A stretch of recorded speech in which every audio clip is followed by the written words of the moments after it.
What does it mean to believe that someone's life has no value? In the summer of 2016, Japan was confronted with a chilling answer. A man named Satoshi Uematsu walked into a care facility in Sagamihara, Kanagawa Prefecture, Japan, a place where people with disabilities lived peacefully. He executed the plan he'd been preparing for months. He called it mercy. He said it was for society's good, and he believed, truly believed, he had done the right thing. This case isn't just about mass violence. It's about ideology, neglect, stigma, and a quiet but deadly worldview that went unchallenged until it exploded into one of the worst atrocities in modern Japanese history.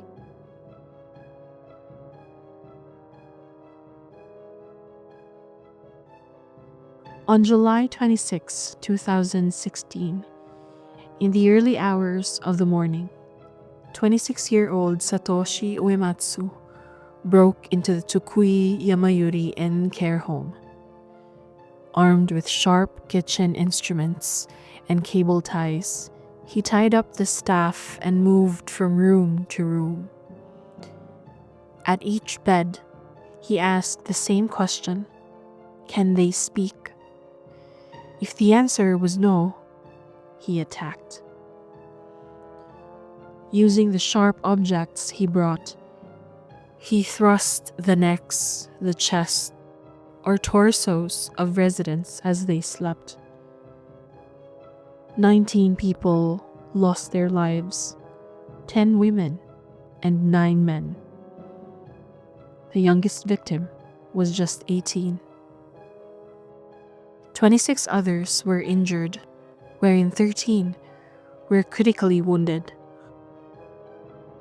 By 3 a.m., Uematsu walked into a police station. Calm and collected, Uematsu turned himself in while he was carrying the objects he had just used. He told officers, "It's better that the disabled disappear." But the plan had been in motion for months. Back in February 2016, Uematsu hand-delivered a letter to the Japanese parliament. It outlined his desire to eliminate hundreds of people with disabilities and included a detailed proposal of how to do it. He even offered to be the one to carry it out. Authorities responded by committing him to a psychiatric hospital. He was diagnosed, monitored, and released 12 days later. Doctors claimed he posed no immediate threat. And unfortunately, 5 months later, the plan he had spelled out came to life, exactly as he had described it.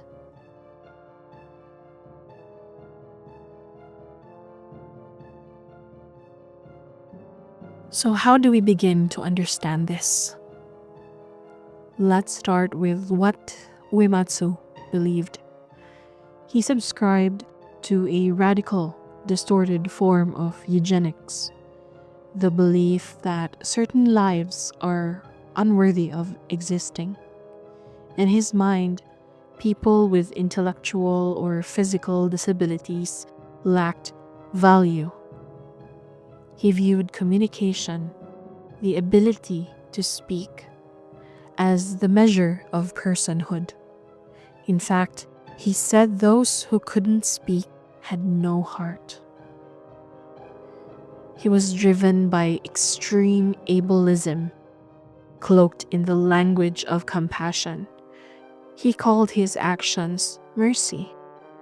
He said it would relieve families of their suffering. But the truth was far more sinister. This wasn't mercy. It was annihilation, justified through a warped moral lens. Criminologists may point to moral disengagement theory here. This is the process by which individuals detach from empathy and reframe harm as morally acceptable. Uematsu dehumanized his victims. He framed his actions as peaceful. He used ideological justification to silence any guilt. Then there were grandiose beliefs, another critical red flag. He believed Japan would thank him, that this would prevent future wars, that he was doing the nation a service. This aligns with narcissistic traits, a self-appointed savior complex, paired with total disregard for others. His substance use added another layer. The defense argued drug-induced psychosis, but evaluations concluded that he was aware, coherent, and capable of planning. So, where does that leave us? With a perpetrator who was lucid and sane by legal standards, but fully submerged in a self-made ideology where exterminating the vulnerable felt righteous.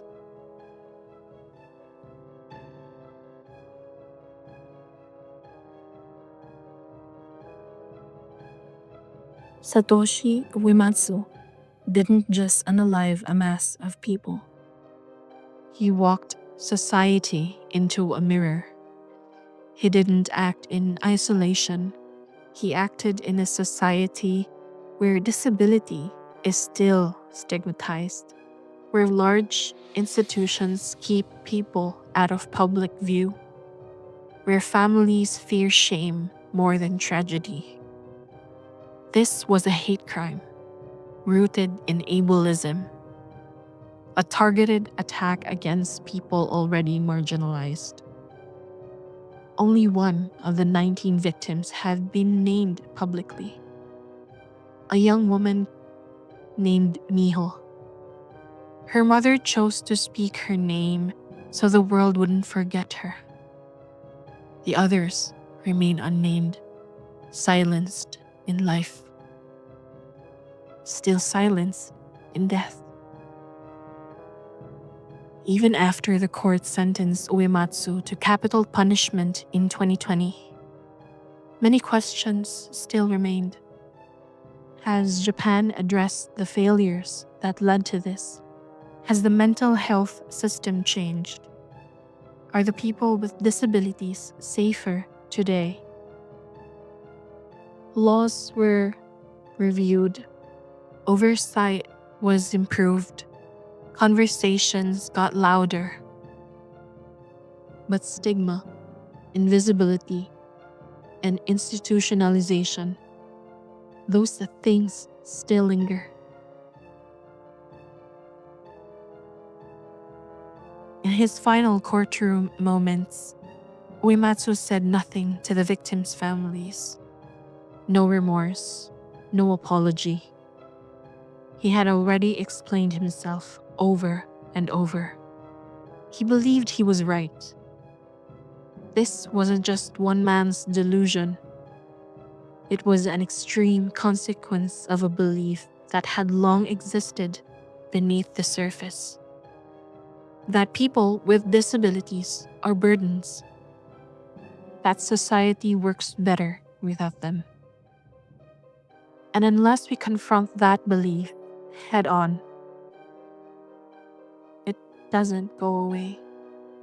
It just waits for another Uematsu to act on it.